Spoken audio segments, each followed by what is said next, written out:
మాట్లాడట్లేదు, తప్పు తెలుసుకోవట్లేదు. తప్పు తెలుసుకోకపోగా ఇంకా ప్రెస్టేజీగా మాట్లాడుతున్నారు.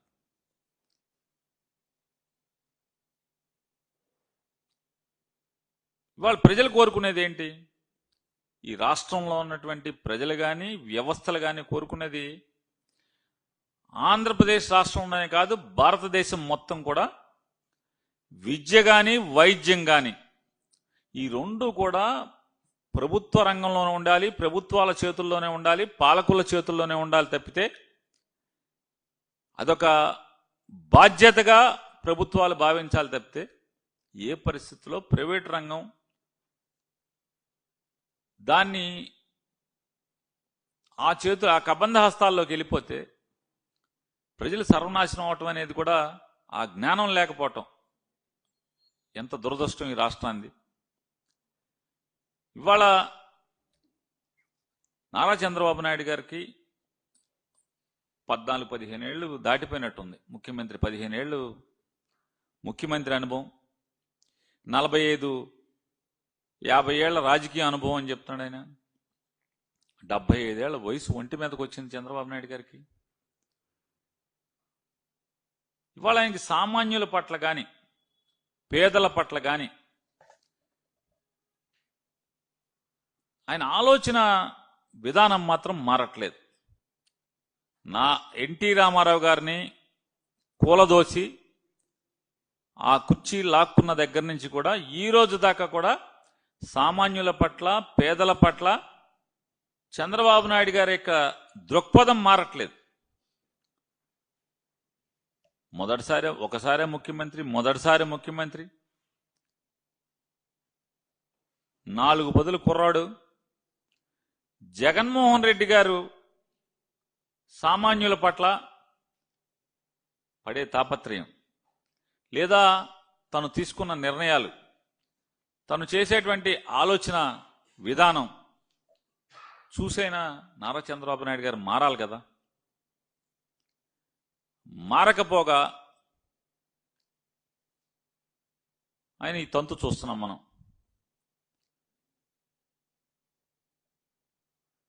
పేద మధ్యతరగతి వర్గాల యొక్క ఆరోగ్యాన్ని, చదువుల్ని జగన్మోహన్ రెడ్డి గారు బాధ్యతగా తీసుకుని స్కూళ్ళని మార్చి చూపిస్తాం, పిల్లలకి ఆంగ్ల విద్యని నేర్పించి తద్వారా ఆంగ్లంలో పాఠాలు చెప్పి వారి నైపుణ్యాన్ని పెంచేదానికి ఆయన కృషి చేసేదే. ఇవాళ నారా చంద్రబాబు నాయుడు గారు జగన్మోహన్ రెడ్డి గారి తర్వాత ఆ పదవిలోకి వచ్చి జగన్ గారు చేసినటువంటి కృషి లేదా ఆయన ఏర్పాటు చేసినటువంటి ప్రజల సంపదని ఏమైపోయిందంటే ఇవాళ ఈయనగాచి నక్కల పాలైపోయినటువంటి పరిస్థితుల్లో వాళ్ళ చంద్రబాబు నాయుడు గారు స్కూళ్ళని గాలి కొదలటం, స్కూళ్ళలో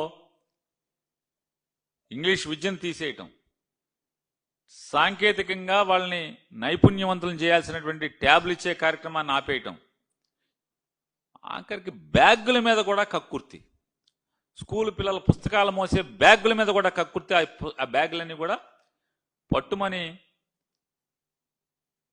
3 నెలలు కూడా అంటే 100 రోజులు కూడా బ్యాగ్ మోసే పరిస్థితి లేకుండా చిరిగిపోతున్నటువంటి పరిస్థితి, అతుకులు బొంతలు వేసుకోవాల్సిన పరిస్థితి. ఇవాళ విద్యా వైద్యం జగన్మోహన్ రెడ్డి గారి ప్రభుత్వం బాధ్యతగా భుజాలకెత్తుకుంటే నారా చంద్రబాబు నాయుడు గారు నాకు సంబంధం లేదు, ఎవడి తిప్పలాడి పడాల్సిందే అని చెప్పని చంద్రబాబు నాయుడు గారు ఇవాళ మాట్లాడుతున్నారు. ఇవాళ ఆయన ఏలుబడి చూస్తుంటే మనకి మాటికి రోజు ఒకటి చెప్తాడు, అయితే 3 పీలు లేకపోతే 4 పీలు, పీపీపీ అంటాడు, లేకపోతే పీపీపీపీపీ అంటాడు, P4 అంట.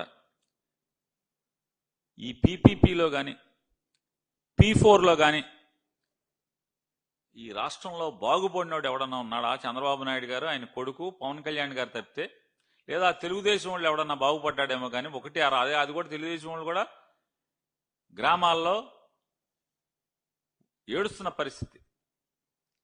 ఎందుకు మోసాం రా జెండా, ఎందుకురా బాబు అసలు వీళ్ళకి ప్రచారం చేశాం, ఎందుకు తాపత్రయపడ్డాం రా జగన్ దిగిపోవాలని చెప్పని అని వాళ్ళ తెలుగుదేశం వాళ్ళు ఏడ్చే పరిస్థితికి వస్తున్నారు. ఈ పీపీపీ వల్ల ఎవడు బాగుపడ్డాడు అంటున్నా, ప్రజలకు ఏం లాభం అని అడుగుతున్నాను. నారా చంద్రబాబు నాయుడు గారు ఏం లాభం? ఎన్నికల ముందేమో మీరు జగన్మోహన్ రెడ్డి గారు 150 సీట్లలో 40 సీట్లు, అది కూడా రికమెండేషన్ లేకుండా అన్ని కన్వీనర్ కోటాలోనే ఇంటర్వ్యూ ద్వారా రికమెండేషన్, ఎవరి రికమెండేషన్ లేకుండా కొన్ని సీట్లు 12 లక్షలు, కొన్ని సీట్లు 20 లక్షల రూపాయలు కట్టి తద్వారా మెడికల్ కాలేజీ నిర్వహణ ఇబ్బంది లేకుండా ఉంటాకి ఆ కాలేజీ ఎవరి దగ్గర చేయి చాపకుండా ప్రభుత్వాల దగ్గర ఆకాశం వెంక చూసినట్టుగా ఎదురు చూడకుండా కాలేజీ దానంతా నడవాలి మెడికల్ కాలేజీ అని చెప్పని జగన్మోహన్ రెడ్డి గారు ఏర్పాటు చేస్తే ఆ రోజు పెద్ద పెద్ద కబుర్లు చెప్పారు. ఇక నారా లోకేష్ నాయుడు గారు అయితే ఆ జీవో రద్దు చేస్తానని చెప్పడమే కాకుండా, మా నాన్న సంగతి వదిలేయండి, మా నాన్న ఎప్పటికప్పుడు కార్పొరేట్ హాస్పిటల్కి వెళ్తాడు, కానీ హైదరాబాద్లో ఉండేవాళ్ళం, హైదరాబాద్లో ఉంటే నాకేమైనా జ్వరం వస్తే ఒంట్లో బాగోపోతే పరిగెత్తుకుని నిమ్స్కి వెళ్ళేవాడిని, కాబట్టి రేపు మా ప్రభుత్వంలో గవర్నమెంట్ హాస్పిటల్ అన్ని కూడా అద్భుతంగా చేస్తానని చెప్పి ఆయన ఎన్నికల్లో ఎన్ని మాటలు మాట్లాడారో, కోటలు దాటిన మాటలు చూసాం మనం. ఇవాళ సిగ్గు అనేది కూడా ఏమాత్రం పడకుండా, సిగ్గు అనేది ఏమాత్రం పడకుండా, అరే మొన్న అట్లా చెప్పామే, ఓట్లు అడుక్కున్నామే, మొన్న నమ్మారే అనేటువంటి ఇంగిత జ్ఞానం కూడా లేకుండా, అంటే తోలు మందమైపోయి బాగా ఈ రకంగా ఇవాళ తప్పుడు నిర్ణయం తీసుకుని కాలేజీ మొత్తం అప్పనంగా ప్రైవేట్ వాళ్ళకి అప్పచెప్పేయటం. ప్రైవేట్ వాడికి అప్పచెప్తే ఏమవుతుంది? కాలేజీ ఒకటే కాదు, హాస్పిటల్ కూడా ప్రైవేట్కి ఇచ్చేస్తారంట, గవర్నమెంట్ హాస్పిటల్ కూడా ప్రైవేట్కి ఇస్తారంట. ఇవాళ ఈ మెడికల్ కాలేజీల్లో పీపీపీ అంటే ఏంటి అసలు? అది పీపీపీ కాదు, 4వ పి సైలెంట్గా ఉంటుంది. ఈ 4వ పి సైలెంట్గా అంటే people's property, private's profit. People's property, private's profit కింద ఈ పథకం తీసుకొచ్చారా కాదా? మీరు తెచ్చిన 4 పిలో 1 పిని మింగేసి మాట్లాడుతున్నారు కదా మీరు. అది అంటే సైలెంట్ కింద అనమాట. ఇంగ్లీష్లో కొంత గ్రామర్లో చెప్తాడు కదా, అది సైలెంట్ ఇది సైలెంట్ అని. ఈ 4వ పి మీరు సైలెంట్ చేసి ఎవడికి దోచిపెడతాకని చెప్తున్నాను. ఎక్కడన్నా మీరు ఈ పాలసీ, మీరు ఎన్నికల్లో ఏం చెప్పారు? మెడికల్ కాలేజీల్లో జగన్మోహన్ రెడ్డి గారు పెట్టిన 150కి 40 సీట్లు, 42 సీట్లు, అది మొత్తం మేము అది కూడా మెరిట్లోకి తెచ్చేస్తామని చెప్పి కోతలు కోసి ప్రతి చోట సూపర్ స్పెషాలిటీ హాస్పిటల్ నిర్మాణం చేస్తామని చెప్పి, లేదా హాస్పిటల్ని బలోపేతం చేస్తామని చెప్పి, ఇవాళ ఇది చేయటాకి, ఈ మోసం చేయటాకి మీరు ఎవరితో ఉన్నా ఎక్కడన్నా చర్చించారా? ఎక్కడన్నా ప్రజల నుంచి అభ్యంతరాలు స్వీకరించారా? మీరు ఎన్నికల ముందే మేము రాష్ట్రంలో ఉన్నటువంటి ప్రభుత్వ హాస్పిటల్ కూడా ప్రైవేట్ వాళ్ళకి ఇచ్చేస్తాం, జగన్మోహన్ రెడ్డి గారు పెట్టిన మెడికల్ కాలేజ్ అన్ని కూడా ప్రైవేట్కి ఇచ్చేస్తాం, ఇది అద్భుతమైన పాలసీ అని చెప్పి ఓట్లు అడిగి మీరు ముఖ్యమంత్రిగా అయ్యుంటే ఖచ్చితంగా మీరు ఎవరిని అడగాల్సిన పని లేదు. ఎన్నికల ముందు మీరేం చెప్పారు? మోసం చేస్తున్నప్పుడు మీరు ప్రజల నుంచి అభ్యంతరాలు అడగాలా అక్కర్లేదా? అడగలేదు. పోనీ చట్టసభల్లో ఏమన్నా చర్చించారా ఎవరితో అన్నా? అంటే తండ్రి కొడుకులు మీ ఇద్దరు కూర్చుని వ్యాపారం మాట్లాడేసుకుంటే సరిపోతుందా? ఇవాళ ప్రజలు ఇచ్చారు కదా, 1 కోటి మంది రాష్ట్ర ప్రజలు ఇవాళ ఛాలెంజ్ చేస్తున్నాం. నారా చంద్రబాబు నాయుడు గారు, నారా లోకేష్ నాయుడు గారు, జగన్మోహన్ రెడ్డి గారు కనుక ఈ రాష్ట్రంలో ఉన్నటువంటి ప్రతి పౌరుణ్ణి మీకు ఇష్టమా లేదా అని సంతకాలు పెట్టమంటే 90% మంది రాష్ట్ర ప్రజలు అరే బాబు మెడికల్ కాలేజీలని, ప్రభుత్వ ఆసుపత్రుల్ని, ప్రభుత్వ మెడికల్ కాలేజీలని అమ్మేబాకండ్రా బాబు అని చెప్పి సంతకాలు పెట్టేవాళ్ళు. మీ జనసేన, బీజేపీ, టీడీపీ కరడుగట్టిన కార్యకర్తల దగ్గర నుంచి నాయకులు కూడా సంతకాలు పెట్టేవాళ్ళు. జగన్ 1 కోటి అన్నాడు కాబట్టి 1 కోటి మందే పెట్టి ఓ డెడ్ లైన్ పెట్టుకుని 1 కోటి మందితో చేశాను. ముందే అయిపోయినాయి. కానీ గవర్నర్ గారి లభ్యత లేట్ అవటం వల్ల 4 రోజులు దేకింది తప్పితే 1 కోటి మంది సంతకాలు అంటే ప్రజాభిప్రాయం మీకు అంటలా బాగా తోలుమందం అయిపోయింది. జగన్ గారికేమో విద్య పట్ల, ఆరోగ్యం పట్ల, ప్రజల యొక్క విద్య పట్ల, ప్రజల యొక్క ఆరోగ్యం పట్ల అమితమైనటువంటి బాధ్యతగా ఆయన భావిస్తే, ఇవాళ నారా చంద్రబాబు నాయుడు గారు ప్రజల యొక్క బాగోగుల పట్ల అంటే ప్రజల్ని బాగు చేయటంలో ఫీజు రీయింబర్స్మెంట్ ఇవ్వు, చదువు గాలికొదులతో సామాన్యులు, పేద మధ్యతరగతి వర్గాలు ఎలా ఇవాళ అందరి ద్రాక్షలాగా చదువు అయిపోయే పరిస్థితి అయితే, వైద్యం అంటే ఎవరికైనా రోగం వస్తే అప్పులు పాలైపోయి కుదేలైపోయి ఉన్న ఆస్తులు పాస్తులు అన్నీ అమ్మటం, తాకట్టు పెట్టుకుంటే కానీ రోగం నయమైనటువంటి పరిస్థితులు ఉంటే, అంటే బతకటాకి పతనం అయిపోవాలని పరిస్థితి వస్తే, ఇక నారా చంద్రబాబు నాయుడు గారు అసలు మనం ఎందుకు, రాజకీయ నాయకులు ఎందుకు, ప్రజలు ఓట్లు వేయటం ఎందుకు, అసలు మీరు ముఖ్యమంత్రిగా పదవి ఎలగబెట్టాల్సిన అవసరం ఏముంది? ఇచ్చేయండి. మీకన్నా ఎవడొకడో గట్టో డబ్బున్నోడు ఎవడన్నా వస్తాడేమో, పీపీ కింద కూడా ముఖ్యమంత్రి పదవి కూడా ఇచ్చేయండి. ఏదోటి మామూలు తీసుకుని శుభ్రంగా రాష్ట్రం ఏదోటి అటో ఇటో తేల్చేస్తారు కదా. జగన్మోహన్ రెడ్డి గారు జనం మనిషి అయితే, చంద్రబాబు నాయుడు గారు కార్పొరేట్ వాళ్ళ మనిషి అనేది ప్రతిసారి నిరూపించుకుంటుంటాడు ఆయన. ప్రతిసారి, ఇది మొదటిసారి కాదు కదా, ప్రతిసారి ఆయన నిరూపించుకుంటుంటాడు. ఆరోగ్యశ్రీ అని సర్వనాశనం చేశాడు. ఇప్పుడు ఆరోగ్యశ్రీ రాష్ట్రంలో ఉందా? ఏమైపోయింది? ఆరోగ్యశ్రీ ప్రైవేట్ హాస్పిటల్లో దోచుకోవటమే కాకుండా ఇవాళ సీఎం రిలీఫ్ కోసం, అంటే హాస్పిటల్లో ఆరోగ్యశ్రీ లేదు, సీఎంఆర్ఎఫ్ కోసం, సీఎం రిలీఫ్ ఫండ్ కోసం పేదోళ్ళు మీ సచివాలయం చుట్టూ సెక్రటరియట్ దగ్గరికి, లేకపోతే అధికారుల దగ్గరికి, మీ ఎమ్మెల్యేల దగ్గరికి అంటే బెచ్చం ఎత్తుకుంటాకి వెళ్ళినప్పుడు తిరిగినట్టుగా తిరగాల్సినటువంటి, అంటే పేదలు, సామాన్యులు, ఈ రాష్ట్ర ప్రజలు హక్కుగా పొందాల్సినటువంటి వైద్యాన్ని మీరు ఎంత దిగజార్చిన పరిస్థితి. వాళ్ళ సామాన్యులందరూ బతకాలంటే, రోగం తగ్గించుకోవాలంటే, బతికి బట్ట కట్టాలంటే మీ ఎమ్మెల్యే దగ్గర నుంచి మీ అధికారుల దగ్గరికి దేహి అని తిరగాల్సినటువంటి కర్మ మీ ప్రభుత్వం వల్ల పట్టిందా లేదా అనేది ఒకసారి ఆలోచించుకోమని చెప్తున్నాను. నా మాట అక్కర్లా, మీ Pithapuram incharge, Telugu Desam party Pithapuram incharge Varma బహిరంగంగా చెప్తున్నాడు కదా. చెప్తున్నారా చెప్పట్లేదా? ఆరోగ్యశ్రీ పేరు మీద చంద్రబాబు నాయుడు దోచుకుంటున్నారయ్యా ప్రైవేట్ హాస్పిటల్ వాళ్ళు. ఆరోగ్యశ్రీ లేకపోవటం వల్ల డబ్బులు కట్టమంటున్నారు, సస్తనారయ్యా పేదోళ్ళు అని చెప్పి ఎంత ఆవేదన భరితంగా మాట్లాడాడు. ఆరోగ్యశ్రీ వాళ్ళ ఎంత దయనీయమైన పరిస్థితులు రాష్ట్రంలో నెలకొన్నాయి.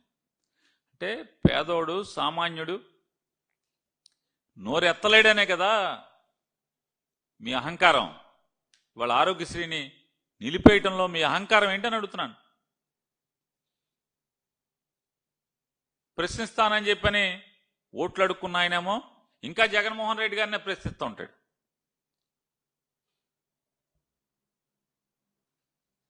ఇవాళ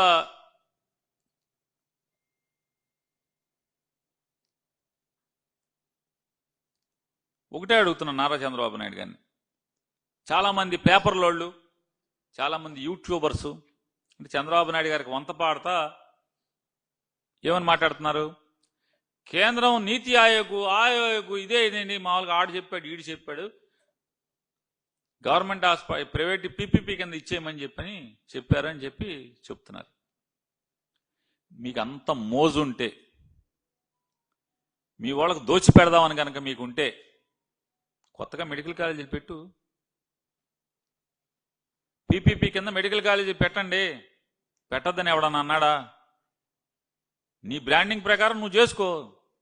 ఆల్రెడీ జగన్మోహన్ రెడ్డి గారు ప్రజల ఆస్తిగా 17 మెడికల్ కాలేజీల్లో మొదలుపెట్టి ల్యాండ్ ఎక్విజిషన్ చేసి ఒక్కొక్క కాలేజీకి 60 నుంచి 70 ఎకరాల పొలం కొనుగోలు చేసి ప్రజాధనంతో కొనుగోలు చేసి ఢిల్లీ నుంచి అన్నిటికీ పర్మిషన్లు తీసుకొచ్చి 17 కాలేజీలకి కావలసినటువంటి అన్ని అనుమతులు తీసుకొచ్చి శరవేగంగా నిర్మాణం చేస్తుంటే మీ రెక్కంగానే జగన్ గారు 7 కాలేజీలు పూర్తి చేస్తే ఆ మిగతా నిర్మాణంలో ఉన్నటువంటి 10 కాలేజీలని మీరు తాకీదులు ఇచ్చి, అంటే రాతపూర్వకమైన తాకీదులు ఇచ్చి ప్రతి కాలేజీని ఎక్కడ ఉన్నది అక్కడే నిలిపేయమని చెప్పని మీరు ఇచ్చారు కదా.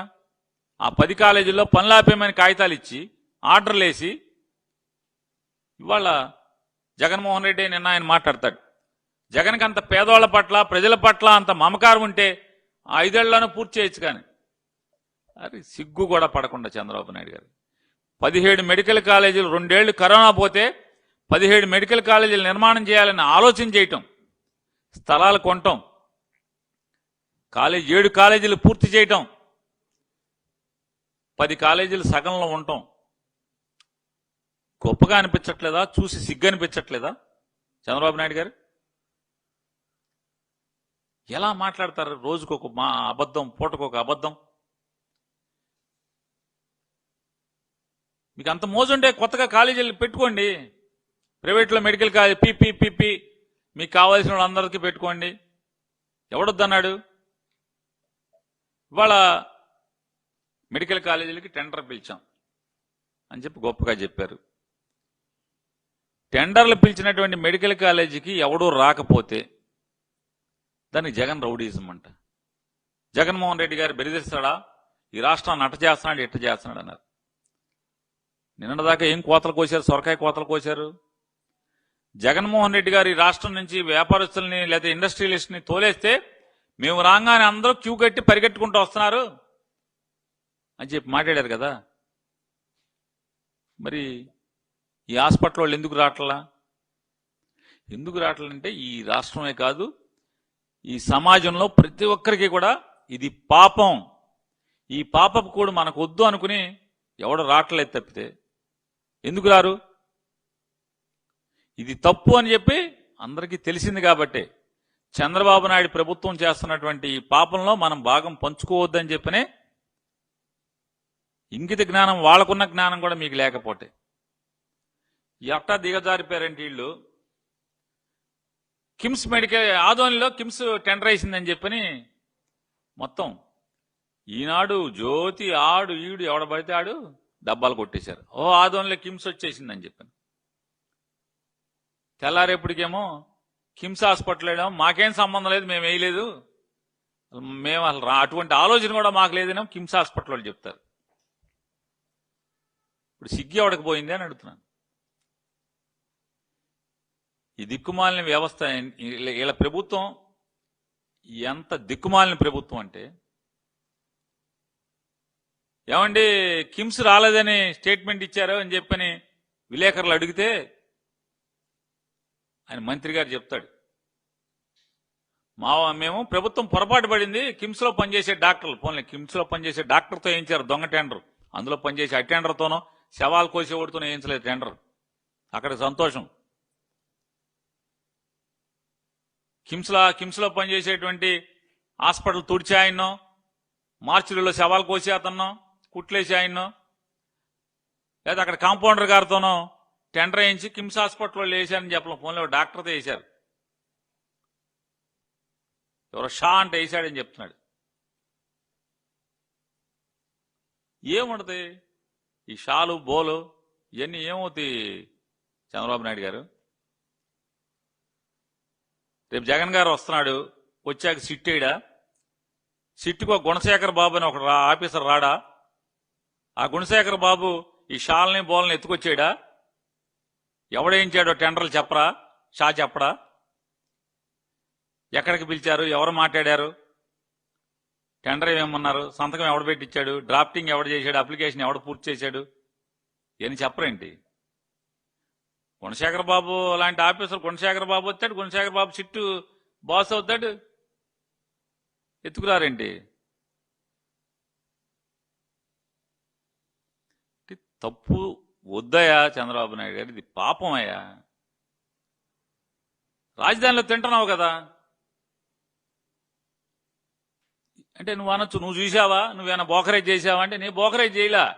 కానీ జరిగిన టెండర్లన్నీ గమనిస్తే మొత్తం రాజధానిలో వచ్చిన ప్రతి టెండరు 4% ఎందుకు ఉంది చంద్రబాబు నాయుడు గారు? దాంట్లో మీకేం ఆమ్యామ్యం ముట్టపోతే, మీరు దోచైపోతే ఎవడన్నా నేస్తాడు చెప్పండి? అమరావతిలో జరిగిన ప్రతి టెండరు 4%. నేను చెప్పింది తప్పు అయితే నన్ను ఒంగోబెట్టుకోవటండి విలేకరుల్ని.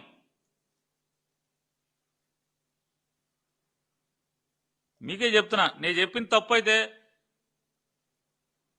ఈ కెమెరాల ముందే పెట్టి ఏమైనా అబద్ధాలు చెప్తావా చంద్రబాబు లాగా, నువ్వు కూడా పవన్ కళ్యాణ్ లాగా తప్పుడు మాటలు మాడతావా, లోకేష్ లాగా అని నాకు బాధండి. నన్ను అటు వాళ్ళకి మీకు లోకు అయిపోయాం, మీ నోటికి వచ్చింది అబద్ధాలు మాట్లాడుతున్నారని చెప్పి నేను మీకు స్వేచ్ఛిస్తున్నాను. చూడండి ఎంత దుర్మార్గం అంటే, జనం సొమ్ము. మా ఊళ్ళో హల్వా దొరుకుతుంది, లేదా దాని పేరేంటండి, విశాఖపట్నం జిల్లాలో కూడా హల్వా ఉంటుంది. ఏం హల్వా అది? మాడుగుల హల్వా, బందర్ హల్వా, తాతరా హల్వా అంటారు బందర్లో. హల్వాడి తిన్నట్టు తినేస్తున్నారు కదా జనం సొమ్ముని. మీరు ఒకసారి అమరావతి రైతులు కూడా ఆలోచించండి, తెలుగుదేశం కార్యకర్తలు కూడా ఆలోచించండి, జనసేన కార్యకర్తలు కూడా ఆలోచించండి. అన్ని టెండర్లు అమరావతిలో చేసిన ప్రతి టెండరు 4% ఎక్సెస్ కి అందరూ వేశారు. ఏంటి దాని అర్థం చెప్పండి? మాస్ కాపీయింగ్ లాగా కాదా అది అని అడుగుతున్నాను. పరీక్షల్లో సెంటర్ మొత్తం అందరూ కూడబలుక్కుని మాస్ కాపీయింగ్ చేస్తే ఎట్లా ఉంటుందో అంటే, మాస్టారు, ప్రిన్సిపాలు, ఇన్విజిలేటరు, ప్రభుత్వం నుంచి వచ్చేటువంటి కాపీలు కొట్టకుండా చూసే అధికారి అందరూ కలిసి ఏకమైపోయేది. కాపీలు కొడితే మాస్ కాపీయింగ్ అంటారు కదా, ఇది కూడా ఇది మాస్ టెండర్ కాదా అని అడుగుతున్నాను. మాస్ దోపిడీ కాదా ఇది? మీరందరూ కలిసి మాస్ దోపిడీ కాదా ఇది అని అడుగుతున్నాను. అట్లా దోచుకుంటున్నాం కదా, ఇంకా కడుపు నిండట్లేదా అని అడుగుతున్నాను. అమరావతి దోచుకుంటున్నారు. వైజాగ్లో అప్పనంగా మీ తాబేదారులకి మీకు డబ్బులు మొట్ట చెప్పినోడికి 90 పైసలుగా అడిగాం. మామూలుగా అయిన కేరాప బస్ స్టాండ్ ఆ కంపెనీలన్నీ అడిగి 5 లక్షల క్యాపిటల్ ఫండ్ ఉంటుంది. 5 లక్షలు పెట్టుబడితో మొదలు పెట్టాడు కంపెనీ. ఎన్నాళ్ళ క్రితం? 6 నెలల క్రితం, సంవత్సరం క్రితం. మీరు ప్రభుత్వంలోకి వచ్చాక ఆడికి 50 కోట్ల విలువ చేసే ఎకరం పొలాన్ని 90 పైసలుగా.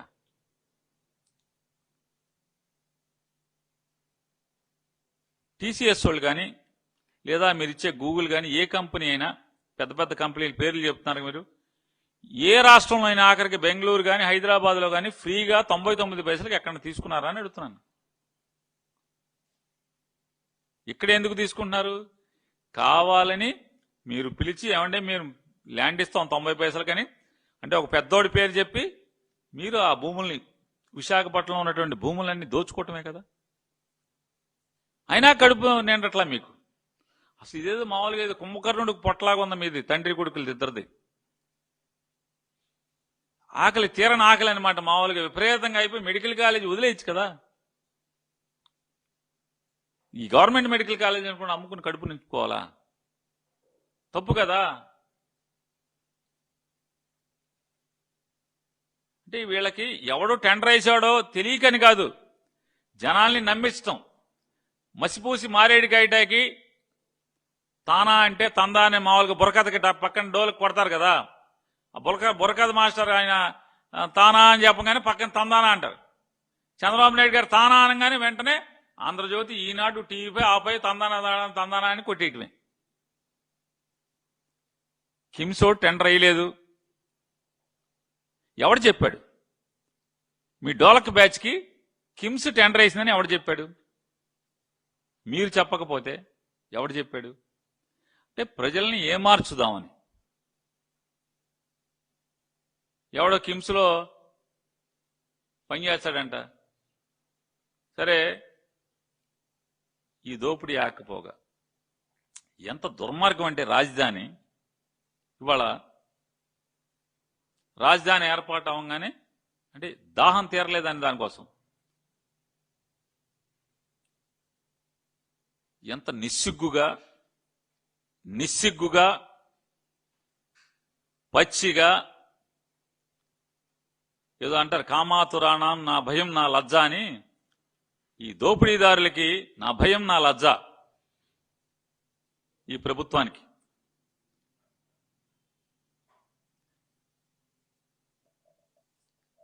దొండపాటి రామారావు గారు అని చెప్పని అమరావతి రైతు, మందడం రైతు. ఆయన రాముడు గారు మరణించారు. ఎక్కడ మరణించాడు? మరణించింది మీ సభలో. రైతుల సమస్యలు వింటాము, ఇంకా మిగతా పొలాలు మీ ఇళ్ళు కూడా మాకు అప్పచెప్పమని మీరు మీటింగ్ పెడితే ఆ మీటింగ్లో ఆయన ఆవేదన వెళ్ళబుచ్చుతూ చనిపోయాడు. ముందేం చెప్పారు? ఆయనకి స్టంట్లు ఉన్నాయి అందుకని చనిపోయాడు అన్నారు. అక్కడ ఎమ్మెల్యే గారు మాట్లాడతాడు, వైఎస్ఆర్ కాంగ్రెస్ పార్టీ రామారావు గారి శవం మీద రాజకీయం చేస్తుందని చెప్పి మాట్లాడుతున్నారు. కేంద్ర మంత్రి గారు పెమ్మసాని గారు మాట్లాడుతున్నారు, వైఎస్ఆర్ కాంగ్రెస్ పార్టీ శవరాజకీయాలు చేస్తుందని మాట్లాడతారు. నారా చంద్రబాబు నాయుడు గారు మాట్లాడతారు,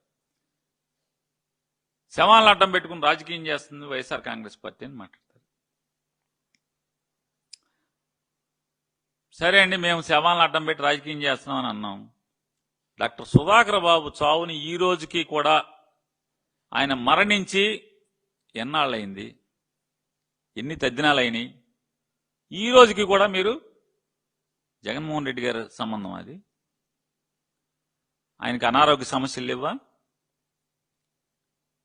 ఎవరేం చేశారు?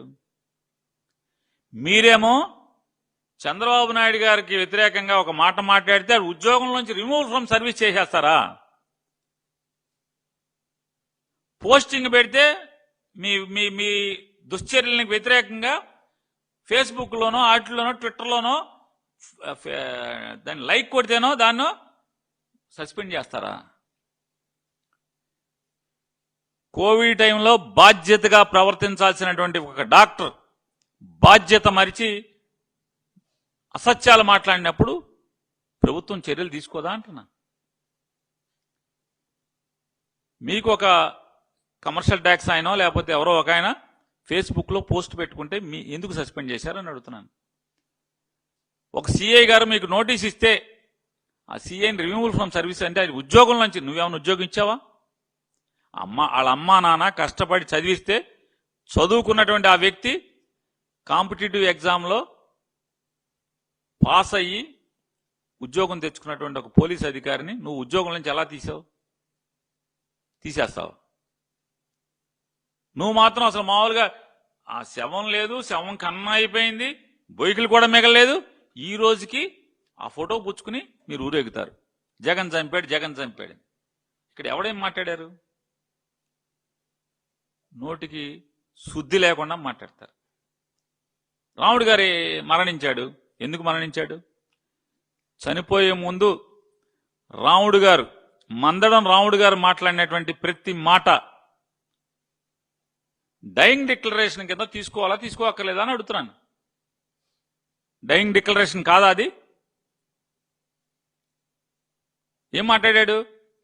నా పొలం మీరు అడగంగానే నా పొలం ఇచ్చాను, మీరు దాన్ని వాగులో ఇచ్చారంటే ఆ సిఆర్డీ వాళ్ళకి టైప్ చేసినోడికి ఆ సంతకాలు పెట్టినోడికి కూడా పోయే కాలం అనుకుంటా. చనిపోతా మరణ వాంగ్మూలం లాగా మందడం రాముడు గారు నాకు వాగులో స్థలం ఇచ్చారంటే వాగులో ఇవ్వలేదండి. అరే రికార్డు మాట్లాడతావేంటే? వర్షం వస్తే మునిగిపోతుంది ఆ ప్లాట్లు ఇచ్చినవన్నీ, దాన్ని ఏమంటారు? అరే ఆకాశం మబ్బు పడితే ఆకాశంలో మబ్బులు వస్తే ఆ ప్లాట్లో నీళ్లు ఉంటుంటే మోకాల్లో నీళ్లు ఉంటాయి, ఏమంటారు దాన్ని? వాగులో ఇచ్చావు ఏమంటారు? రికార్డులో వాగులో ఇచ్చి కూడా ఉద్యోగం చేద్దామని నువ్వు జైలుకి వెళ్ళిపోతారు బాబు. మీకు అర్థం కావట్లా. నిజంగా రికార్డులో వాగులో ఉంటే చెరువులో ఇచ్చారు కదా, చెరువులో ప్లాట్లు ఇచ్చారు కదా, ఖచ్చితంగా ఎవరెవరు సంతకాలు పెట్టి చెరువులో ప్లాట్లు ఇచ్చారో, రాజధాని అమరావతి రైతులను మోసం చేశారో, రికార్డులో చెరువు ఉన్నోళ్ళని పట్టాలు ఇచ్చినోడు ఎవడున్నాడో చూద్దాం ఏం జరుగుద్దో. గుణశేఖర్ బాబు ఎత్తుకెళ్తాడో చూద్దు కానీ కంగారు ఎందుకు? వాగులో ఇస్తారా? బొంకుతున్నారు. జరచ్చు కదా సిఆర్డీ వాళ్ళందరూ రాజకీయాల్లో. అరే మరణ వాంగ్మూలం ఇచ్చాడు, సిగ్గు లేకుండా సంతకాలు పెట్టి ప్రెస్ స్టేట్మెంట్లు ఇస్తున్నారు మీరు. నా ఇల్లు వదిలేండి రా బాబు అని చెప్పాడు. అరే నా పొలం లాక్కు దెబ్బారు కదా, నా ఇల్లు వదిలేండి అని మాట్లాడుతూ మరణించాడు.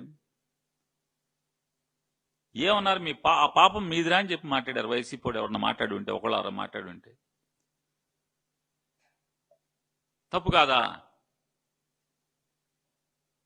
పొలాలు తీసుకునేప్పుడు అమరావతి రైతులను కూడా ఒకసారి వినండి మీరు. అమరావతిలో ఉన్నటువంటి రైతులందరూ కూడా పొలాలు లాక్కునేప్పుడు అసలు మామూలుగా ఆ మధ్య పిఠాపురం ఎలక్షన్ గిట్టాకి వచ్చారు హైదరాబాద్ నుంచి.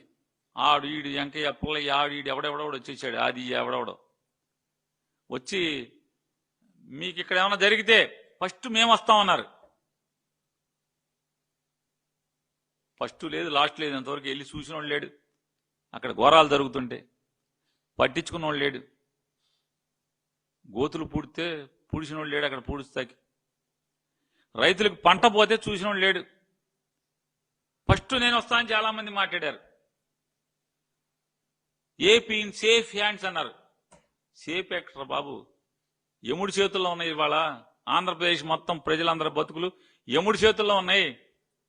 సేఫ్ హ్యాండ్స్ కాదు, క్రూయల్ హ్యాండ్స్. అలాగే అమరావతిలో భూములు లాక్కుంటాకి అసలు చూడండి, కొమ్మాలపాటి శ్రీధర్ గారు మామూలుగా అసలు ఆయనకి ఒక 5-6 జతలు చెప్పులు అయిపోయినాయి. రోజు అదే పని, కారెక్కడం. ఓటేసిన ప్రజల గురించి లేదు. రోజు పొద్దున్నే బయలుదేరి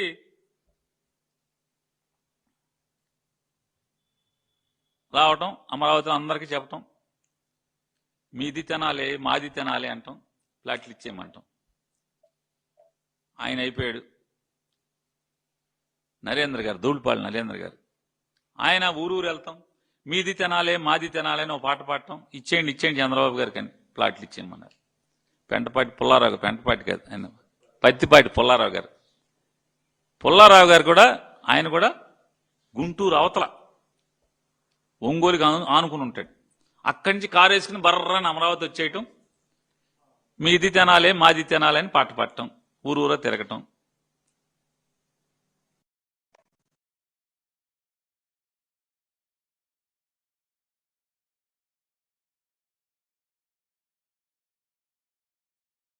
తిరిగి అందరినీ పొలాలు అన్నారు. ఇంకో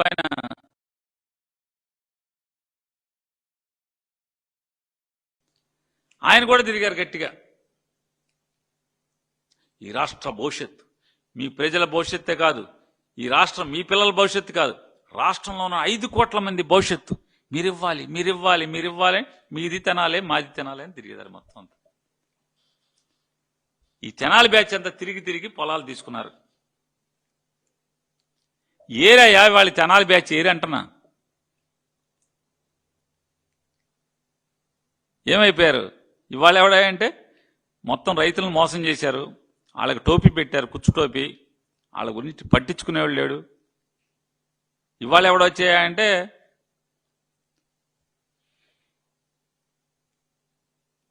పవన్ కళ్యాణ్ గారు చుట్టాలు వచ్చేసారు తెర మీదకి.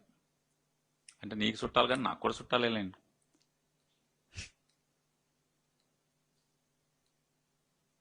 అప్పుడేమో మీ తినాలి మా తినాలని చెప్పి పొలాలు లాక్కుంటాకేమో వాళ్ళందరూ వచ్చారా? ఆలపాటి రాజా గారు, పుల్లారావు గారు, నరేంద్ర గారు, శ్రీధర్ గారు, గల్లా జయదేవ్ గారు, వీళ్ళందరూ తెగ తిరిగేశారు. ఎన్నో జతలు చెప్పులు అయిపోయినాయి. ఇవాళ ఎవడయా అంటే నారాయణ, కన్నబాబు వేసుకుని చేయొచ్చు కదా అని అడుగుతున్నా నేను. తెనాలి బ్యాచ్ని వేసుకుని ఇదంతా చెయ్యాలి కదా. అంటే మోసం చేయటానికి, మోసం చేసేసాక ఈ రకంగా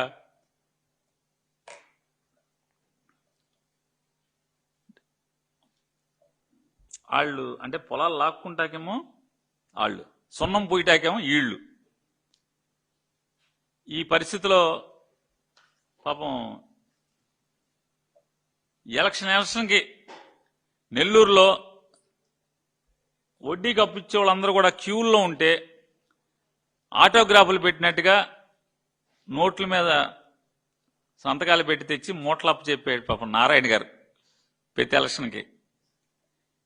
ఇవాళ నారాయణ పరిస్థితి, మంత్రి నారాయణ పరిస్థితి ఏంటయ్యా అంటే పగోడికి కూడా వద్దు అసలు. మామూలుగా అంత కుక్క సాగు చేస్తున్నాడు ఆయన.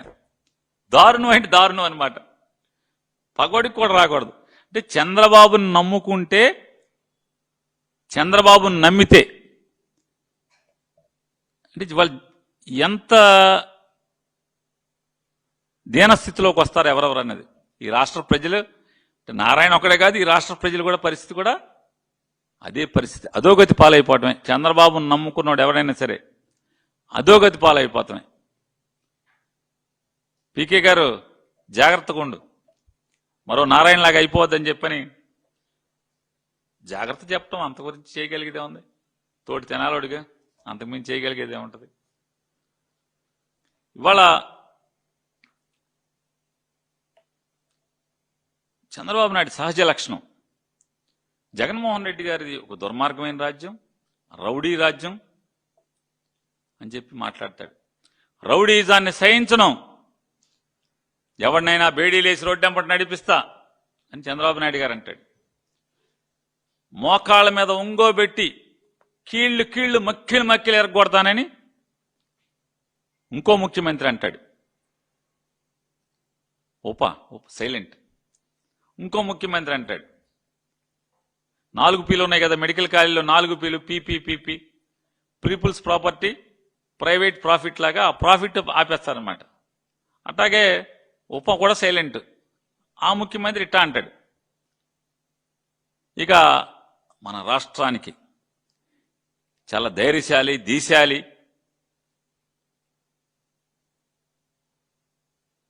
మరో రాణి రుద్రమ్మదేవి, మరో ఝాన్సీ లక్ష్మీబాయి గారు అంతా యశస్సు ఉన్నటువంటి హోమ్ మినిస్టర్ గారు.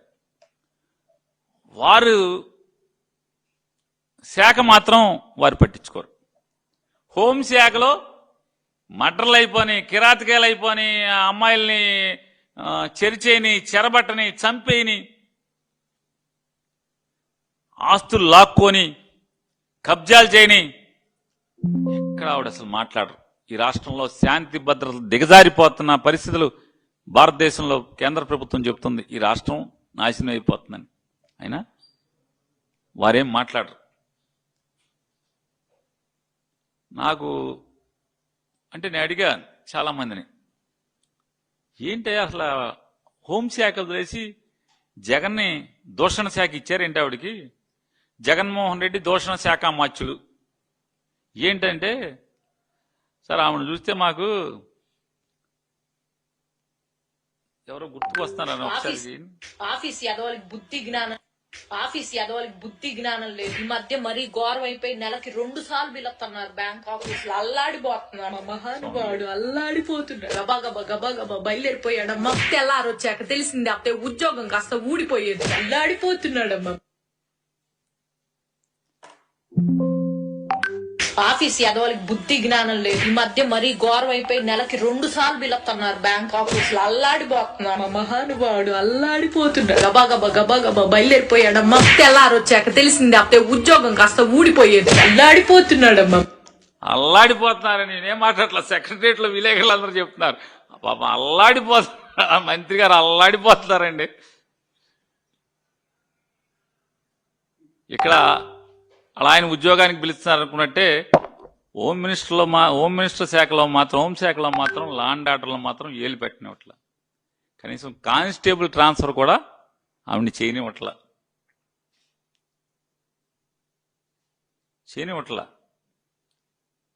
దేనికంటే మామూలుగా వెనకటికి మూర్ఛవ్యాధి ఉన్న వాళ్ళకి మూర్ఛ బెళ్ళేసేవాళ్ళు. అంటే ఈయనకి మూర్ఛ ఉంది, పడిపోతే నీళ్లు పోయిండి అయ్యి అని చెప్పి రాసి ఉండేది పాలక. ఇప్పుడంటే మందులు వచ్చేసినాయి కాబట్టి మూర్ఛ వ్యాధికి బాగా అవి కనపడతలా. ట్రబుల్ షూటర్ అని ఒక పలకేసి ఈవిడ్ని అల్లాడెట్టి చేసేస్తున్నారు లోకేష్ నాయుడు, చంద్రబాబు నాయుడు. అంటే పేరేమో హోంశాఖ, బ్రాకెట్లోనేమో జగన్మోహన్ రెడ్డి దూషణ శాఖ. అసలు శాఖ లేదు. ఈ కొసల శాఖ మీదే పాపం ఆవిడతో ఉద్యోగం చేయిస్తున్నారా, మరి ఆవిడకే ఇది ఇంట్రెస్టో మనకు తెలియదు. వారు గబగబా ప్రెస్ మీట్ పెట్టేసేసి, చూడండి వీళ్ళు మనుషులా రాక్షసులా అని పెద్ద పెద్ద మాటలు, అసలు మామూలుగా గ్రాంధికంలో ఉన్నటువంటి పురాణాల్లో ఉండే మాటలు అన్ని ఏరుకొచ్చి వారు మాట్లాడుతున్నారు. మంత్రి గారు, అమ్మా మంత్రి గారు, ఈ రాష్ట్రంలో ఏ చెడుకైనా, ఏ పాపానికైనా, ఏ దుష్ట సాంప్రదాయానికైనా నారా చంద్రబాబు నాయుడు గారు ఆద్యుడు, ఆయనే శ్రీకారం చుట్టేటువంటి పనుడు అనేది మీకు తెలియపోతే ఎట్లాగా? అని అడుగుతున్నాను. అంటే మీ సీనియారిటీ కూడా తక్కువ ఆయనతో, ఎందుకంటే 2014 నుంచే కదా ఆయనతో, అంతకుముందు లేరు కదా. నారా చంద్రబాబు నాయుడు గారు ఈ రాష్ట్రంలో రాజకీయం నాశనం అయిపోవటానికి కానీ, లేదా ఈ రాష్ట్రంలో ధన ప్రాబల్యం పెరిగిపోవటానికి కానీ, రాజకీయాల్లో కుల ప్రభావం పెరిగిపోవటం కానీ, కుల జాడ్యం పెరగటానికి కానీ, లేదా రాజకీయ నాయకులు బరి తెగించి అవినీతి చేయటానికి కానీ, వీటన్నిటికీ ఎవరు ఆద్యుడు అని అడుగుతున్నాను. ఈ హింసకి ఎవరు? ఈ గొర్రె పొట్టోళ్ళని కొడతాం, నరకటం, ఆ రక్తాన్ని ఫోటోలు చిమ్మిష్టం, కాస్త పచ్చ కళ్ళజోడు తీస్తే హోమ్ మినిస్టర్ గారు, కళ్ళకున్నటువంటి పసుపు పచ్చ కళ్ళజోడిని తీస్తే అసలు సమాజంలో ఏం జరుగుతుందో మీకు అర్థం అవుద్ది. ఒకసారి చూడండి. ఒకసారి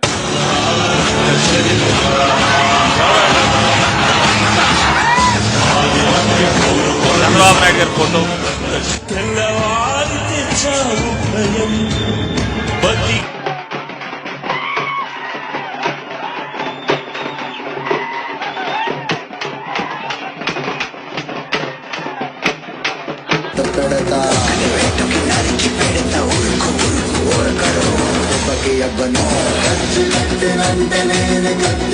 చంద్రబాబు నాయుడు గారి ఫోటో పట్టుకు తీసుకెళ్తాను. చూడండి,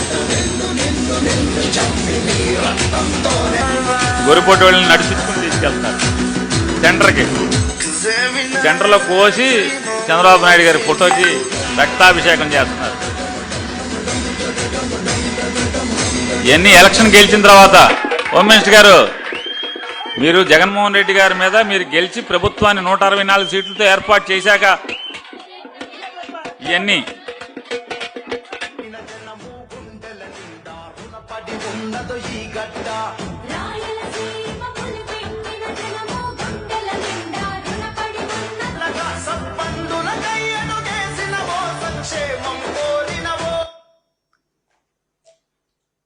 ఈ కనపడలేదా అంటున్నా. ఈ చూసే మాలో కూడా కొంతమంది ఈ జాడ్యం, నారా చంద్రబాబు నాయుడు గట్టి చేయాలంటే మనం కూడా ఇలా చేయాలని చెప్పని. ఈ రోగం ఈ రాష్ట్రానికి అంటించింది ఎవరు? మీ నాయకుడు మీరు కాదా అని అడుగుతున్నాను. ఎవరంటించారు ఈ రాష్ట్రానికి రోగం, ఈ జాడ్యం? ఆ రోజే గనక వీళ్ళందరినీ పవన్ కళ్యాణ్ గారు, ముఖ్యమంత్రి పవన్ కళ్యాణ్ గారు, ఉప్ప ఉంది ఊరికి సైలెంట్ అనమాట, పవన్ కళ్యాణ్ గారు మోకాళ్ళ మీద కూర్చోబెట్టి కాలు కీలు గనక ఇరగదీసి ఉంటే మళ్ళీ మా పార్టీ వాళ్ళు ఎవరైనా చేసేవాడా అని అడుగుతున్నాను. హోమ్ మినిస్టర్ గారు, మీరు దీనికి సమానం చెప్పు. ఎంతమంది మీద కేసులు పెట్టారు? ఎంతమందికి బేడీలు వేసి రోడ్డు ఎమ్మట నడిపించారు మీరు వీళ్ళని? వీళ్ళకేం పదవులు ఇస్తారా? మీరు సర్టిఫికెట్లు పంపిస్తారా? పచ్చబేళలు పంపించి ఏ ఆఫీస్కి వెళ్ళండి, టీ ఇస్తారు, వెళ్ళి తాగండి అని చెప్పి చెప్తారా మీరు? ఆఫీసర్లు, కలెక్టర్ గారు తలుపు తీసి వస్తాడు ముందుకి, ఈ బెళ్ళ తీసుకెళ్ళండి, కలెక్టర్ గారు డోర్ తీసి లోపల తీసుకెళ్లి టీ తాగించి పనులు చేసి పంపుతారని మీరు వాళ్ళకేమో బిళ్ళలు ఇస్తారా? మరి ఏమవుతుంది సమాజం? ఒకరిని చూసి ఒకటి కదా. మీ సన్నాసులను చూసి కదా మా సన్నాసులు బయలుదేరింది. తప్పు లేదని కదా, ఓ ఇలా చేయాలన్నమాట అని కదా. ఈ రాష్ట్రంలో ఇప్పుడు మా వాళ్ళందరూ కూడా రప్పరప్పని ఎందుకంటున్నారు? మీరు ఎర్ర బుక్కు పెడతాను, ఆణి చేస్తా, ఈణి చేస్తా అని వాళ్ళ అక్రమ కేసులు కడతంటే కదా. కడుపు రగిలినోడు ఏం చేస్తాడు? గదిలో పెట్టి పిల్లిని కొడితే పిల్లి కూడా ఎదురు తిరగడం పీకుద్దండి. హోమ్ మినిస్టర్ గారు, పిల్లి పార్టీ కూడా వైఎస్ఆర్ కాంగ్రెస్ పార్టీ జెండా మోసి ఒకటి చేయలేడా? పిల్లే తిరగబడితే గతి లేక పిల్లే తిరగబడుతుంది. రూమ్లో పెట్టి మీరు దాడి చేస్తే బతకాలంటే ఏం చేయాలి?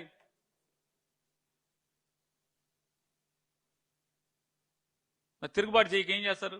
అందుకే మా వాళ్ళు అంటే అక్కడ చెప్తున్నాం, అది ఎంతరా బాబు తప్పు మాట. వాళ్ళు ఏదో తప్పుడు పనులు చేశారని వాళ్ళు ఎదవల్లాగా పరిపాలించారని మనం ఎందుకు చేయాలి? చట్టం ఉంది, సిట్ ఉంటది. మనకు కూడా గుణశేఖర్ బాబు వస్తాడు,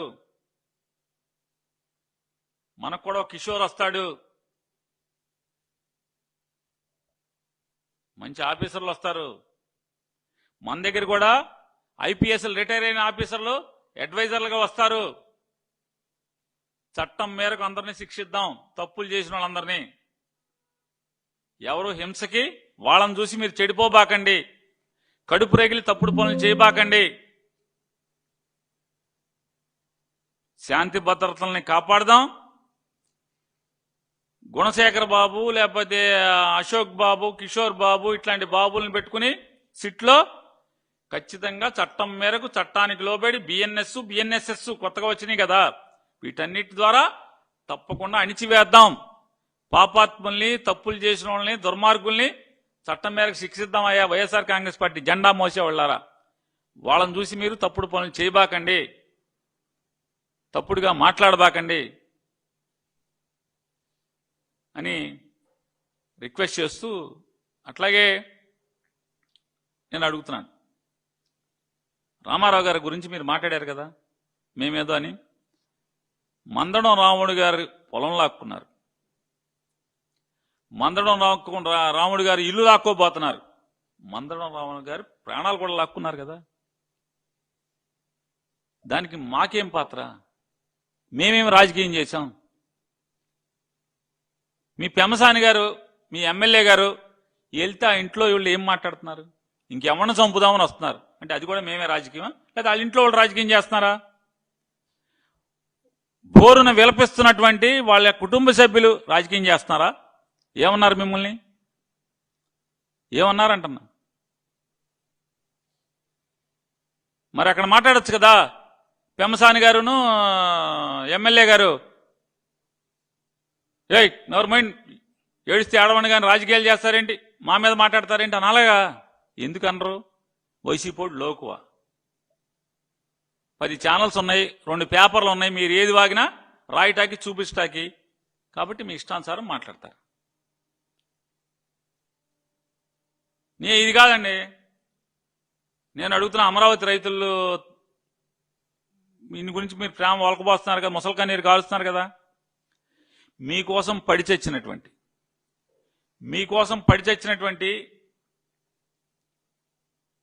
మీకోసం మోకాళ్ళు అరిగిపోయేలాగా తిరిగినటువంటి పెద్ద మనిషి కదా నేలపాటి రామారావు గారిని ఎంత అవమానం చేశారు. వాళ్ళ కష్టంతో వచ్చినటువంటి మీ ప్రభుత్వంలో మీరు కులుకుతూ అమెరికా వెళ్ళి బాగా డబ్బు పోగేసుకుని నారా చంద్రబాబు నాయుడు గారికి 200 కోట్లు లంచం కొట్టి మంత్రి పదవి తీసుకుని వాళ్ళని, మీరెవరి కారణంగా అయితే మీరు వాళ్ళ అధికారంలో ఉన్నారో వాళ్ళని, అమరావతి రైతుల్ని, అమరావతి రైతు అనేటువంటి రామారావు గారిని పోలీసు అతన్ని పిలిచి ఈడ్చుకెళ్ళమని చెప్పారా లేదా? చెప్పారా లేదా అని అడుగుతున్నా. ఇవన్నీ మీకు పాపం పండే రోజులు కాదా అని అడుగుతున్నాను. దొండపాటి రాముడి గారి మరణం కానీ, లేదా నేలపాడు రామారావు గారిని పోలీసులతో మెడపట్టి ఈడ్చుకెళ్ళమని చెప్పి ఆదేశాలు ఇష్టం కానీ, అధికారం మదంతో ఆదేశాలు ఇవ్వటం కానీ, మీ పాపం పండే రోజులు శిశుపాలుడు ఎన్ని పాపాలు చేశాడో ఆ పాపాల్లో ఈ లెక్కలు రావా అని అడుగుతున్నాను. శిశుపాలుడు లాంటి మీ ప్రభుత్వం ఈ పాపాలు కాదా అని అడుగుతున్నాను. ఇవాళ ఇంకా వదలండి అయ్యా, అమరావతిలో రైతులను వదిలేండి, నీకు చంపబాకండి. ఇంకా వాళ్ళు ఇల్లు లాక్కుంటాం కాదండి. నేను అడుగుతాను, బెంగళూరులో హైదరాబాద్లో వంకర్లు తిరిగిన రోడ్లు లేవా అని అడుగుతున్నాను. బెంగళూరులో, హైదరాబాద్లో, ఢిల్లీలో, బొంబాయిలో వంకర్లు తిరిగిన రోడ్లు లేవా అని అడుగుతున్నాను. ముంబై లాంటి మహానగరంలో పేదవాళ్ళు ఉండేటువంటి రేకుల షెడ్లు లేవా అని అడుగుతున్నాను. నిజంగా నారా చంద్రబాబు నాయుడు గారు మహారాష్ట్రలో పుట్టపోవటం వాళ్ళందరూ అదృష్టం, బొంబాయి వాళ్ళది. లేదా మొత్తం నేలమట్టం చేసి పారేసేవాడు, మొత్తం అంతా వాళ్ళందరినీ తోలేసేవాడు.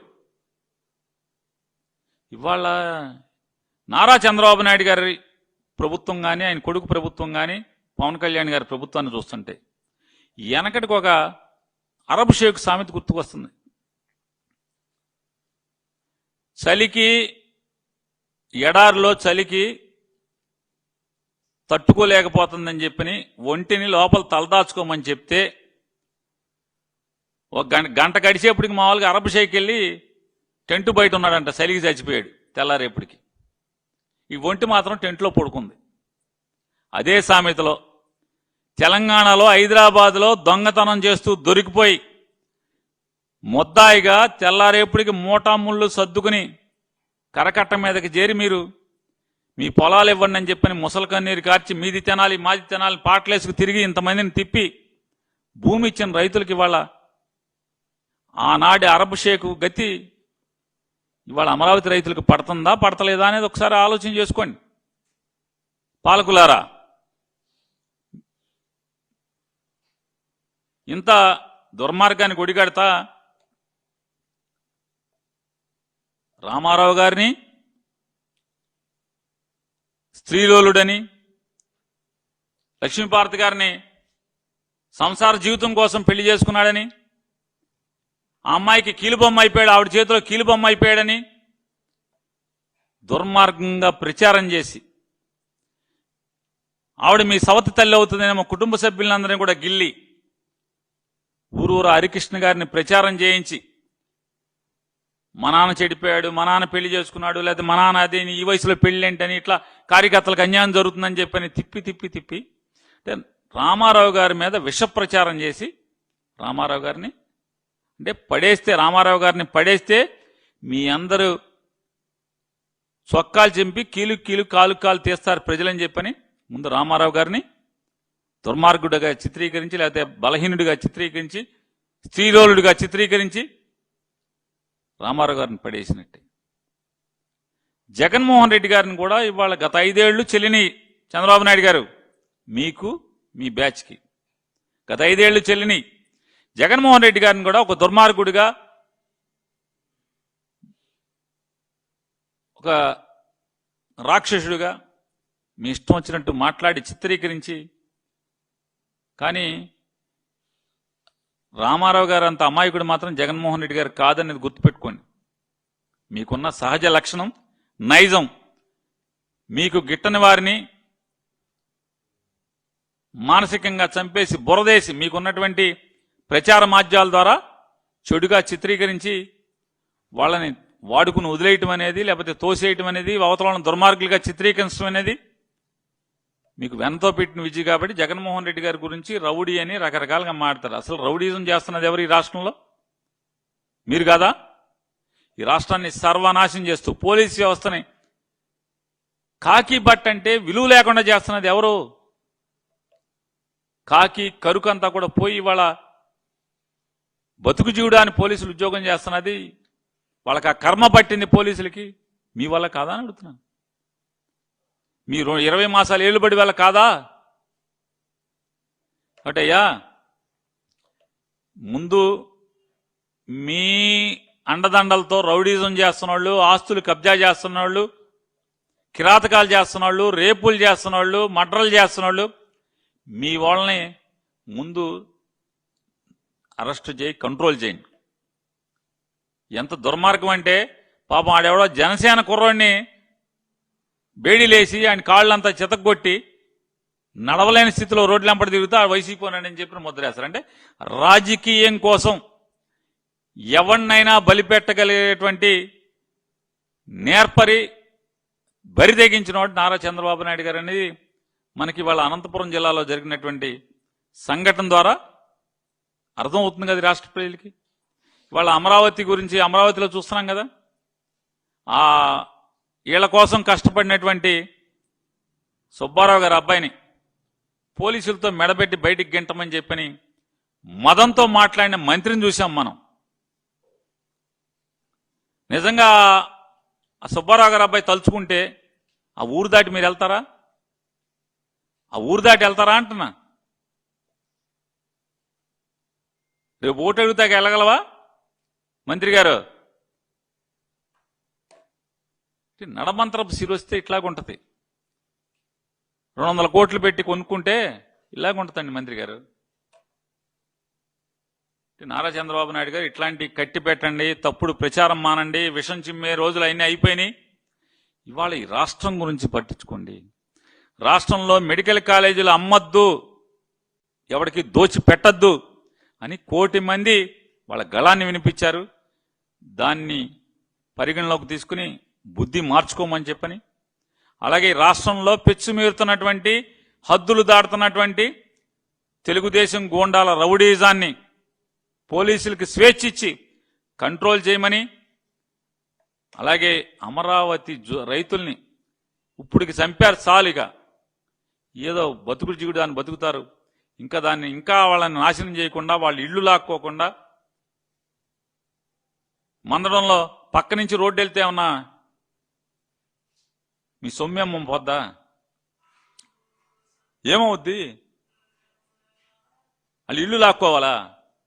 అరే, అమరావతి నిర్మాణం చేస్తా అని చెప్పి అది గట్టిగా చెప్తున్నా, పేరుని నానిగా. ఇంకొక 50 ఏళ్ళైనా కూడా అమరావతి పూర్తవటం అనేది చాలా కష్టం. జరిగే పని కాదు.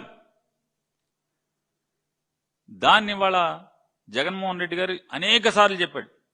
చంద్రబాబు నాయుడు డబ్బు కక్కుర్తితో, డబ్బు దండుకు తిందామనే కక్కుర్తితో వీళ్ళందరినీ నాశనం చేశాడు. నాని నిజంగా డీజీపీ ఆఫీస్ కట్టిన చోట, అంటే ఏపీఎస్పీ బెటాలియన్లో ఉన్నటువంటి 350 ఎకరాలు, 300 ఎకరాల్లో సచివాలయం, అసెంబ్లీ, ఆఫీసర్ల బిల్డింగ్లు, ఎమ్మెల్యే క్వార్టర్స్ కట్టేసి ముఖ్యమంత్రి బంగ్లా లేదా మంత్రుల బంగ్లాలు, గవర్నర్ బంగ్లా కట్టేసి జోనింగ్ చేసి వదిలేస్తే ఎంత అద్భుతంగా ఉండేది, ఎంత రాష్ట్రానికి భారం లేకుండా ఉండేది. ఎవడ వల్ల అవుతాయి రాజధానికి అర్థం ఏంటి? అసలు ఈ పిచ్చి ఏంటి తనకి? డబ్బు పిచ్చి, ఇంకెంత కావాలి? ఇప్పటికే ఇంకో 10 తరాలు తరగనంత సంపాదించాడు కదా, ఇంకా ఎందుకు ఈ దాహం, ధనదాహం, రాష్ట్రాన్ని నాశనం చేయడానికి? కాకపోతే జోనింగ్ చేసి ఉంటే ఎవడ పని ఆడిది. ఇవాళ జగన్మోహన్ రెడ్డి గారు ఆలోచన చేసి అమరావతి గుండా పెద్ద హైవేని తీసుకెళ్లి ఏర్పాటు చేశాడు, ఆయన నిర్మాణం చేశాడు తప్పితే ఏనాడన్న ఆలోచన చేశావా చంద్రబాబు నాయుడు గారు అడుగుతున్నాను. ఇవాళ అమరావతి ప్రజలు వాళ్ళ త్యాగాలు, లేదా మీరు చెప్తున్నారు కదా త్యాగాలన్నో, సరే వ్యాపారం అనేవాడు వ్యాపారం అంటే త్యాగమే పోనీ అనుకుందాం. వాళ్ళ త్యాగాలు అంటే అమరావతిలో వచ్చే అభివృద్ధిలో వాళ్ళు దాని ఫలాలు అనుభవించేట్టు ఉండాలి తప్పితే అమరావతి పునాదుల్లో వాళ్ళందరూ పడిచచ్చేట్టయితే వాళ్ళ ఆస్తులు ఇవ్వటం ఎందుకు? వాళ్ళ ఆస్తులు ఎందుకు ఇవ్వటం అని అడుగుతున్నారు నారా చంద్రబాబు నాయుడు గారు. మీరు ఊళ్ళు ఖాళీ చేయించే లెక్కలో అయితే ఎందుకు ఖాళీ చేయించారు? ఎందుకు ఖాళీ చేయించాలి? రోడ్డు పక్క నుంచి వెళ్తే ఎవడ సొమ్ము ఏమన్నా పోద్దా? ఏమన్నా ఊరు పాడైపోద్దా? ఇట్లాంటి తప్పుడు ఆలోచనలు కట్టిపెట్టి అమరావతి రైతుల్ని వాళ్ళ బతుకునిచ్చేట్టుగా తొందరగా వాళ్ళకి ఇవ్వాల్సినటువంటి ప్లాట్లు ఒక అధికార మదంతో చెలరేగిపోతున్నటువంటి మంత్రి గారు మాట్లాడుతున్నాడు. 2% ఆఫ్టర్ ఆల్ 2% మేము ఇంక ఇవ్వాలని మాట్లాడుతున్నాడు. అమెరికా వెళ్ళి డబ్బులు సంపాదించిన పొగరుతోనో మదంతో కాదండి. ఆ 2%లో మీ అమ్మా నాన్న ఉండి మీరేదో చిన్న ఉద్యోగం చేసుకుంటుంటేనో, మీరు కూలికి వెళ్తుంటేనో, ఏదో సామాన్యుడిగా ఇన్నాళ్ళు పొలం మీద ఆధారపడి బతికిన రైతుగానో ఆ 2%లో మీరుంటే, మీ కుటుంబం ఉంటే అప్పుడు ఆవేదన తెలుస్తుంది. పాలకుడు అనేవాడు నుంచుని గెలిచినోడు, ప్రజల ఓట్ల ద్వారా అధికారం ఎక్కినోడు, అంతల మీదకి ఎక్కినోడు, సామాన్యుడు ఆలోచన ఎలా ఉంటుంది, వాడి స్థితిగతులు ఏంటి అని అందులో పరకాయ ప్రవేశం చేసి ఆలోచించి పరిపాలన చేయాలి తప్పితే మదంతో పరిపాలన చేయకూడదనేది మరి తెలుగుదేశం వాళ్ళకి ఎప్పుడు తెలుస్తుందో, మరి భగవంతుడు ఎప్పుడు వీళ్ళకి బుద్ధి పెడతారో తెలియదు. బుద్ధి అయితే పెట్టేది లేదు. కానీ ఈ రాష్ట్రంలో ఈ ప్రభుత్వానికైతే మాత్రం గాబు పట్టిందని అర్థమవుతుంది. ఈ గాబు పడతాం అనేది, లేకపోతే దుర్గగుడికి ఎవడన్నా కరెంటు తీయటం పోయే కాలం కాకపోతే ఈ ప్రభుత్వానికి, అరే అసలు మామూలుగా లోక కళ్యాణం కోసం సాక్షాత్కరించినటువంటి అమ్మవారు ఎంత గొప్పగా చెప్పుకుంటారు, ఎంత భక్తిగా కోట్ల మంది పూజిస్తారు. అమ్మవారి గుడి కరెంట్ ఆపటమా? బిల్లు కట్టలేదా? బాలకృష్ణ గారు అల్లుడేమో 18 కోట్లు కట్టపోయినా కరెంటు తీరు.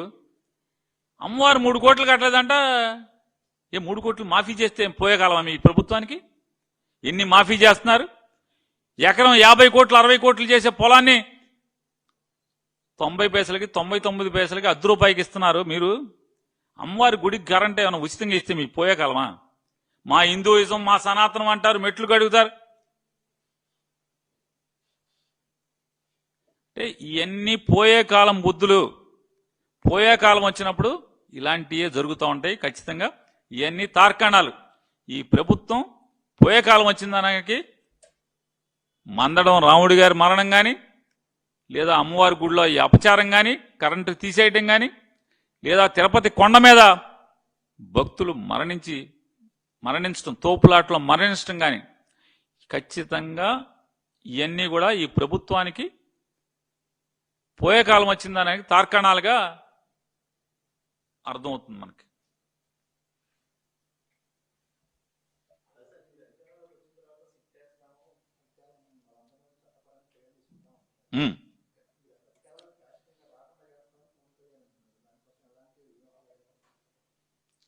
ఇప్పుడు పవన్ కళ్యాణ్ గారు ఇంకోటి కూడా మాట్లాడాడు. మోడీ గారు మనతో కలిసి డయాస్ ఎక్కటాకి వాళ్ళ ఎస్పీజీ కూడా కంగారు పడుతుందని చెప్పారు. మీరు దాన్ని ఏకీభవిస్తున్నారా అని అడుగుతున్నాను. పవన్ కళ్యాణ్ గారు వైఎస్ఆర్ కాంగ్రెస్ పార్టీ వాళ్ళని పేరెత్తకుండా జగన్మోహన్ రెడ్డి గారిని, నన్ను, ఇట్లాంటి వాళ్ళందరినీ, చాలా మంది యూట్యూబర్లని, కొంతమంది విలేకరులని మోకాళ్ళ మీద కూర్చోబెట్టి కీలు కాలు ఎరగొడతా అన్నాడు. ఇది జరుగుద్దని మీరు అంగీకరిస్తున్నారా? ఏమండి?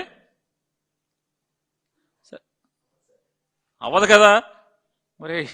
అదే ఆ రెండే అవనప్పుడు ఇది అవుద్దని మీరు ఎందుకని అదే సభలో మాట్లాడి ఇది మాత్రం ఎందుకు అవుద్ది అనుకుంటారు? ఆయన ఏంటంటే సహజంగా ఏంటంటే ఆయన చంద్రబాబు నాయుడు గారి మెప్పు కోసం అనేక మాటలు మాట్లాడతాడు. ఆ మాటలు చూసి చంద్రబాబు నాయుడు గారు మావాడు బాగా మాట్లాడుతున్నాడు, బాగా తిడుతున్నాడు అంటే. రెండోది ఏంటంటే మళ్ళీ ఒకసారి చెప్తున్నాను, ఇదంతా ఎత్తుగడ. 15 ఏళ్లు మొయ్యాలి మనం, ఇంకొక అంటే మొత్తం 20 ఏళ్లు మొయ్యాలి, 20 ఏళ్లు మొయ్యాలని చెప్పని జనసేన పేరు మీద మమ్మల్ని అందరినీ మొయ్యటాకి సిద్ధమని చెప్పని చెప్తుంటే, ఇదేంట్రా బాబు మనకు రాజ్యం చేస్తానని చెప్పి చంద్రబాబును మోద్దాం ఇంకో 20 ఏళ్ళు అంటున్నాడు. ఇప్పటికి ఆయనకి 55 ఏళ్ళు. రేపు మళ్ళీ ఎలక్షన్కి వచ్చేప్పటికి 55 ఏళ్ళు. ఎందుకంటే 2019కి 50, 24కి 55, 24 నుంచి ఇప్పటికి 57కి వచ్చాడు. 57 ఏళ్ళు ఇప్పటికి. ఇంకొక ఇదొక 3, ఇదొక 2.5, అదొక 15, 17.5. ఇక ఇది ఎప్పుడైతే తన మీద నమ్మకాలు పెట్టుకున్న వాళ్ళకి నమ్మకం సన్నగిలి దూరం జరుగుతున్నారు అనిపించిందో చంద్రబాబు నాయుడు గారు ఇద్దరు మాట్లాడుకున్నారు. జగన్మోహన్ రెడ్డి గారిని ఓ తిట్టాలి, ఆయన పచ్చిగా జగన్మోహన్ రెడ్డి గారిని తిట్టంగానే, వైఎస్ఆర్ కాంగ్రెస్ పార్టీ వాళ్ళని తిట్టంగానే మేము మళ్ళీ ఎదురు అతని మీద దాడి చేయటం మొదలెట్టంగానే అమ్మో మళ్ళీ మా వాళ్ళని తిట్టేస్తున్నారని చెప్పి అందరూ చేరిపోవాలని చెప్పినటువంటి ఎత్తుగడ ఏదో అన్న సామెత కూడా ఆశ దోశ అప్పడం అని మేము నిన్ను ఆటలో అట్టుపండికి వదిలేసాం, నువ్వేమైనా తిట్టుకో, మాకు సంబంధం లేదు. షేర్ చేయండి, లైక్ చేయండి, సబ్స్క్రైబ్ చేయండి. మరిన్ని వీడియోల కోసం బెల్ సింబల్ పై క్లిక్ చేయండి.